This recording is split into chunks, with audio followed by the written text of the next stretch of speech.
그러니까 손흥민을 파트너로 쓰는 경우라면 저는 주민규 선수가 케인보다는 과거에 그 요렌테 역할 충분히 잘할 수 있는 선수라고 보거든요.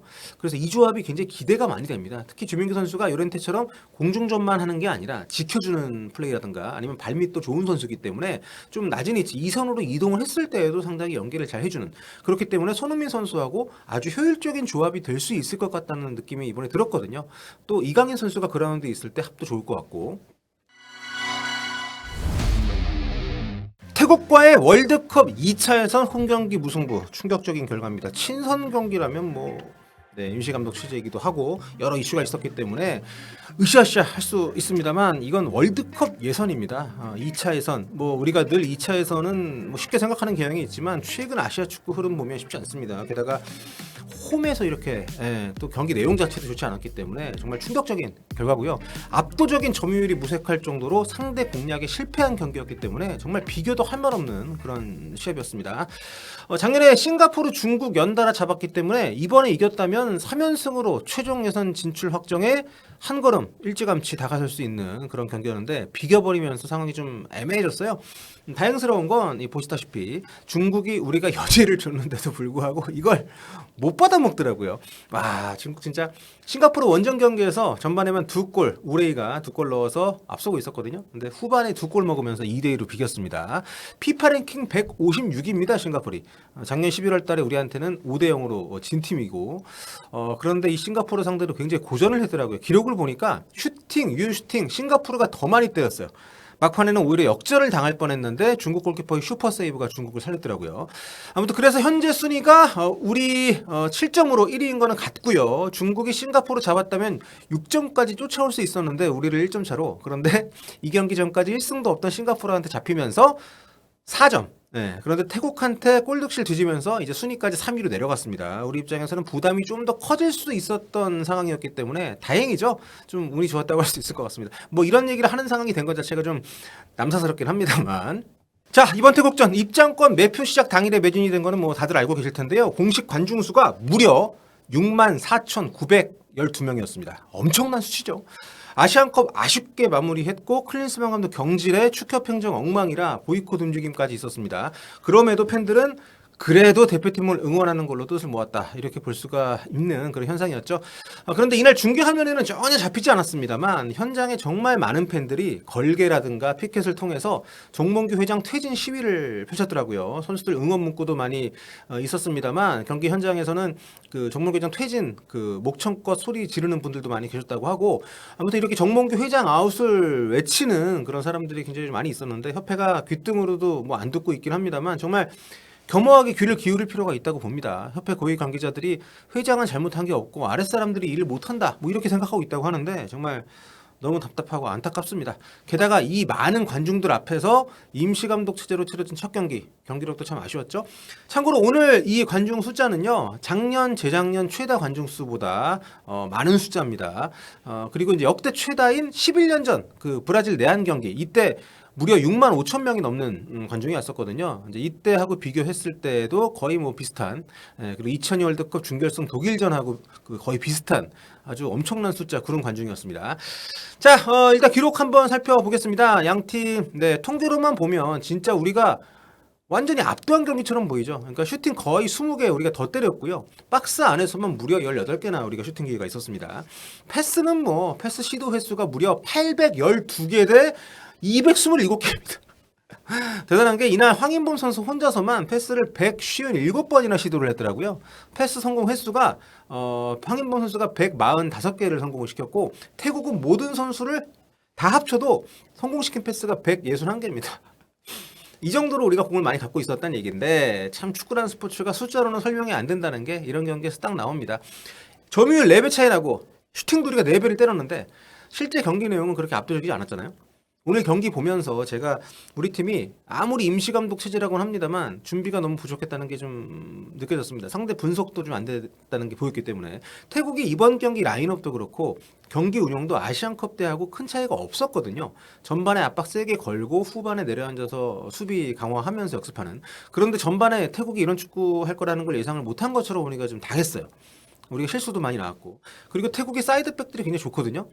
노르웨이에서 이제 귀화한 홀란 친구, 미켈슨, 그리고 또 J리그 시절에 리그 베스트 수준의 활약까지 했었던 티라톤 분마탄 요 두 선수가 양쪽 뿔뿔 맡아가지고 굉장히 수비도 좋고 또 이날 한국전이기 때문에 공격 많이 안 했거든요. 그런데 우리가 하프 스페이스 공간 공략 제대로 못하고 또 사이드 쪽에서 이 선수들 상대로 그 크로스 제대로 많이 성공 못 시키면서 저렇게 높은 점유율을 득점 기회로 제대로 치환을 못 시켰습니다. 기록 보시면은 이날 우리가 크로스를 무려 39번이나 했거든요.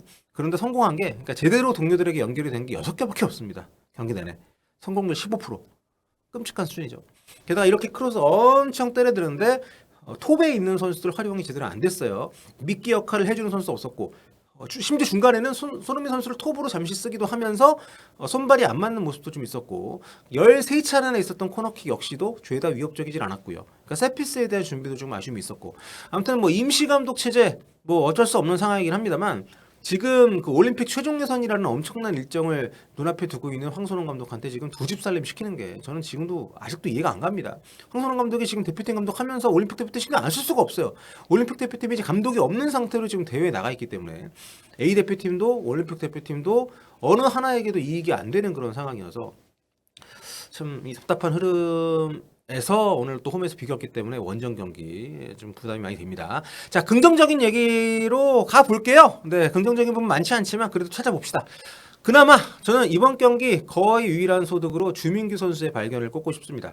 90년생의 노장이 오늘 A매치 데뷔전을 치렀는데 솔직히 초반에는 좀 헤매는 느낌이 있었어요. 자기가 잘하는 걸 하지 못하면서 위치 선정도 좀 제대로 안 되고 동료들하고 동선도 좀 겹치고 그런데 한 20분 지나면서 그러니까 정확히 얘기하면은 전반 19분에 황인범 중거리 슈팅 골키퍼 맞고 나온 거를 정말 완벽한 득점 기회라고 봤는데 요거를 너무도 안타깝게 놓쳤잖아요. 근데 요때부터 오히려 좀 부담 덜고 몸이 풀리는 그런 느낌이었습니다. 활동 범위 넓게 아래로 내려오면서 끌어당겨주고 또 자기한테 온 공 철저하게 잘 지켜내면서 뭐 손흥민 선수라든지 또 주위 동료들하고 연계도 잘 해주고 굉장히 좀 인상적인 모습들을 보여주는 장면들이 꽤 있었어요. 물론 기회가 그렇게 많이 오진 않았기 때문에 실질적인 기회 자체가 많지는 않았습니다만 좀 지금 어떻게 보면 이게 그 주민규 선수만의 문제라기보다는 기존의 조규성, 황의조 선수하고는 또 다른 스타일의 스트라이커이기 때문에 좀 주민규 선수랑 처음 뛰는 선수들에게는 적응이 필요한 거죠. 주민규 선수의 장점이 무엇인지 파악도 해야 되고 그래서 이런 것들이 막 활용이 되려는 시점에 교체 아웃이 돼가지고 개인적으로는 그 부분이 좀 많이 아쉬움이 있었습니다. 주민규 선수 오늘 주요 기록 한번 보겠습니다.